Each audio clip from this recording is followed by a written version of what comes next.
Hello everyone, welcome back to another lecture. In today's lecture, we are going to discuss two-dimensional arrays. So far, we learned about one-dimensional array, and now when we would like to store our data in a matrix or a table, we need to use two-dimensional arrays.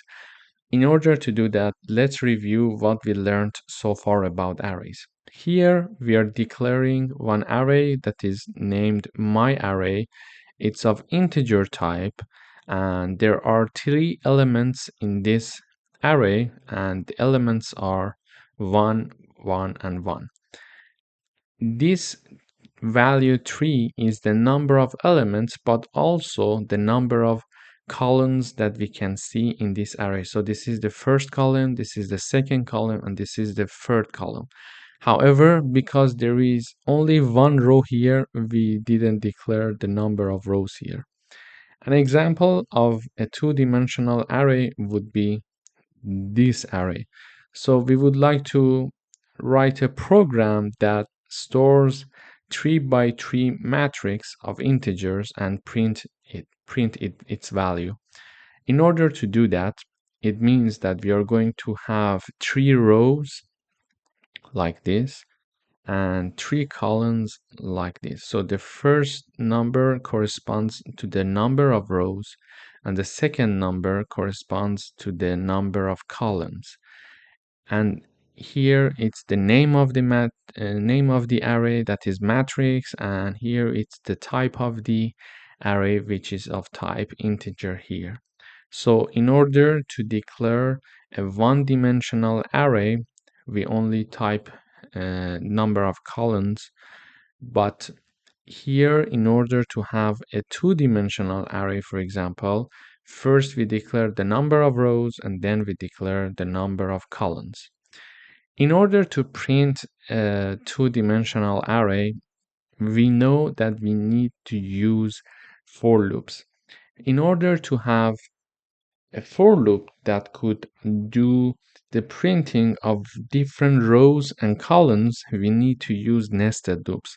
Basically, nested loops are used when we have an outer loop and an inner loop. So the outer loop is going to count the number of rows, and the inner loop is going to count the number of columns. For example, here we are sending the message saying that the matrix is, and in the outer loop, this one is the outer loop. Outer loop starts from I equals to 0, I lower than 3, I plus plus, and then we have the inner loop here that corresponds to columns. J starts from 0, J lower than 3, J plus plus, and we are going to print matrix, which is the name of our two-dimensional array, row I, column J. To do that, let's see how it works. So initially I equals 0 when the outer loop is performed, and the inner loop J equals 0 as well. So it is going to print matrix 0, 0, meaning that the value that corresponds to the first row and the first column, which is 1. So it is going to print 1. Then I still equals 0, but j is increased by 1 value because we are still in this loop. This loop is going to continue until j is not lower than 3 and does not pass this condition anymore. Then we are going to the outer loop to increase the value of I from 0 to 1. So now I equals still 0 and j equals 1. So we are printing matrix 0, 1, which equals to first row and the second column, which is 2. And then I equals 0, j equals 2, j is increased by another value, 2 is lower than 3, so we still are in the inner loop, and we are going to print matrix 0, 2. this happens to be the first row, which is this place, and the third column, which is this number, so 3. So now that j equals 2, if we increase the value of j by another one value, j will be equal to 3, so 3 is not lower than 3, so it does not pass this condition and it cannot enter the inner loop another round. When this loop is finished, we are going to go to the next line using cout and del. Then we go up again, and now the value of I from 0 has increased to 1.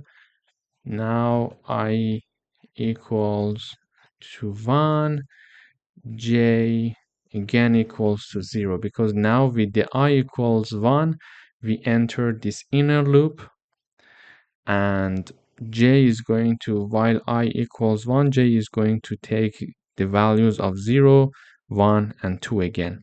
So now we are printing matrix 1, 0, which means the second row, which is this part, and the first column. So the first column would be second row, and the first column would be 4. Then I still equals 1, j equals 1 now. We have matrix 1, 1, meaning that the second row, the second column, the number corresponds to 5. Then I equals 1, j equals 2. We have the matrix of 1 and 2. This means that we are going to discuss the second row and the third column, which corresponds to value 6 here.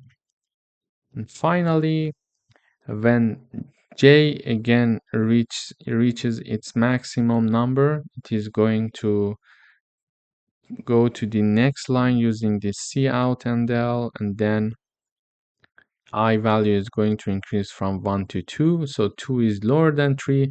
So this is the last time that we are entering this outer loop, because the next time I equals 3 and 3 is not lower than 3, and it does not pass this condition in the parentheses. So this is the last time I equals 2, j equals 0,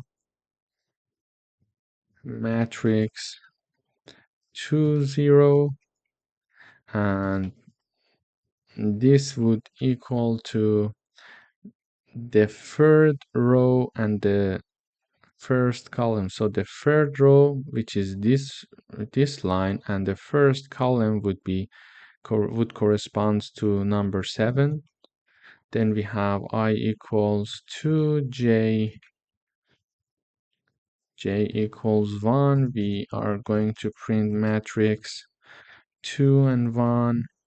So the third row and the second column corresponding to number 8, I equals 2 and j equals 2, matrix 2 and 2. So it is going to print the third row, and the third column corresponding to the value of 9.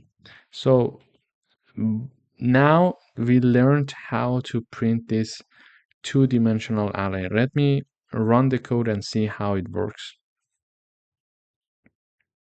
Okay, great.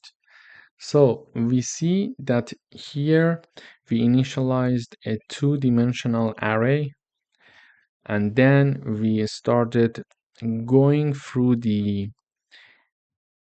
this two-dimensional array that is called matrix row by row. So in the first row, when I equals 0, we iterate over j from 0 to 2. So we're printing values 1, 2, and 3. Then we go to the next line where I has increased by another value, and then we are printing 4, 5, and 6. Then we go to the next line, and I has increased again by another value, so I equals 2 now, and we are printing 7, 8, and 9. So using this coding exercise, we not only learned how to declare and define a two-dimensional array, but we had the chance to review the nested loops and show how using nested loops we can print a two-dimensional array, and also how we go through the iteration of an outer loop and an inner loop in nested loops. Thank you for watching.